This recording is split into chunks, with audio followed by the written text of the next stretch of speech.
ছাড়া, বক্তা ছাড়া একটা চেয়ার খালি আছে। উলামায়ে কেরাম নিচে দিয়ে বসা, এই চেয়ারটা খালি, কেউ নাই।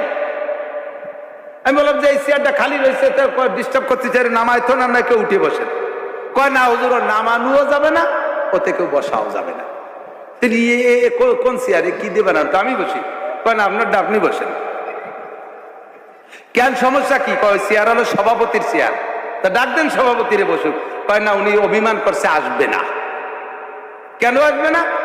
কয় যে উনি এই বছর হজ করে আইছে, এই যে ওনার নাম, তো ওনার নামের শুরুতে আমাদের পেরেছে ভুল করছে, আল হাজ লেখে নাই, উনি এই জন্য রাগ করে চেয়ারে বসবে না।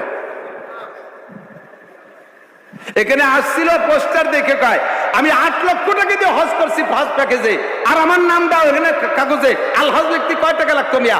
টাকা আমি দিতাম, আমার নামের শুরুতে আল হজ লেখো নাই, আমি চেয়ারে কিভাবে বসি? তাহলে তুমি কি হজ করেছো চেয়ারে বসে পোস্টারে আল হজ লেখানোর জন্য, নাকি জান্নাতের জন্য?